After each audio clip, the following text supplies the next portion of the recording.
ہے کہ انڈونیشیا میں اسلام پھیلنے کا ذریعہ یہ بنا کہ کوئی نوجوان مچھیرا جزیرے عرب کا سمندر میں وہ بادبانی کشتی کے ذریعے شکار کرنے جا رہا تھا مچھلی وغیرہ کا.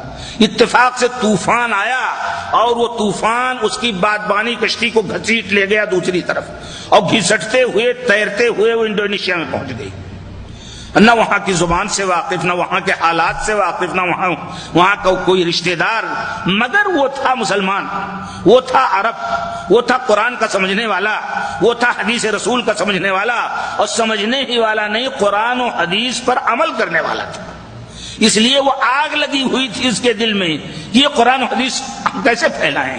تو ایک مچھیرے کو بھی یہ فکر تھی کہ میں صرف مچھلی کا شکار تو کروں گا نہیں, مچھلی کا شکار اپنے پیٹ کے لیے میں کر رہا ہوں, لیکن اپنی روح کے لیے, اپنے قلب کے لیے مجھے اور کچھ کرنا چاہیے, اور وہ یہی ہے کہ میں اللہ و فلان کی بات کے بجائے حضرت رسول اکرم صلی اللہ علیہ وسلم کی سنت, حدیث اور قرآن پاک کو پہنچاؤں. اس کی کشتی جا ٹکرائی انڈونیشیا کے کسی جزیرے سے, وہاں اترا کوئی جان پہچان نہیں. قصہ میں مختصر کر رہا ہوں. ہوا یہ کہ کسی بوڑھی عورت کے پاس وہ پہنچ گیا کسی طرح سے, وہ نوجوان لڑکا تھا, ابھی تک مسیں بھی نہیں بھیگی تھی اس کی. وہاں جب پہنچا تو اب کوئی جائے پناہ نہیں ملی, اور اس بوڑھی عورت کے پاس کوئی اولاد نہیں تھی.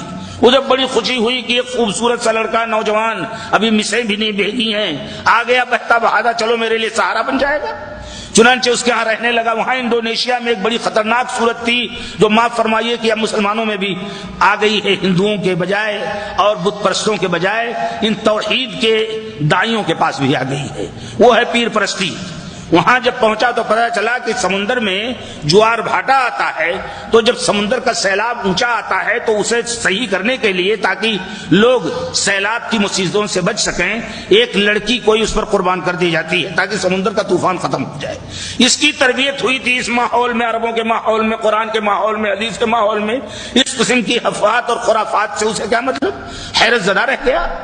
ہوتے ہوتے بات آئی اس بوڑھیا کی, وہ جو لڑکی تھی, کہ آج اس کی باری ہے, وہ جائے گی. پوچھا اس نے, سمجھنا چاہا, تب تک زبان بھی سمجھنے لگا تھا. آپ جانتے ہیں زبان کی ایک عجیب بات ہے, میں آپ لوگوں سے بتا دوں تاکہ آپ سمجھ سکیں.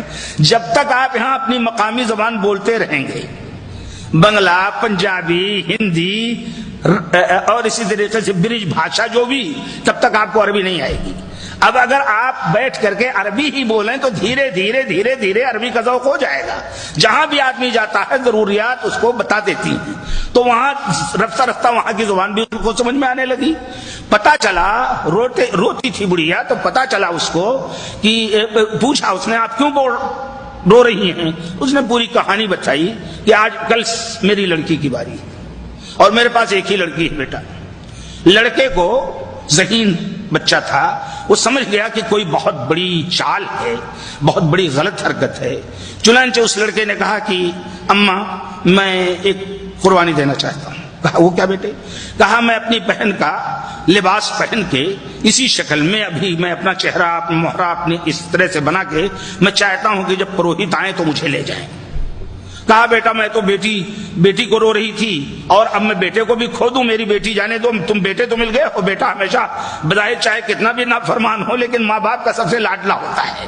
بیٹی کو نظر انداز کرتی ہیں قومیں, اور بیٹے کو سر پہ اٹھاتی ہیں چاہے روزانہ مارے, روزانہ تکلیف دے. اور یہ حقیقت بھی ہے کہ موجودہ دور میں, اوقات دور میں, لڑکیوں کا بیچاروں کا ہم لوگ حق غصب کرتے ہیں, اور لڑکوں کو سر پر اٹھاتے ہیں, اور خدمت سب سے زیادہ لڑکیاں ہی کرتی ہیں.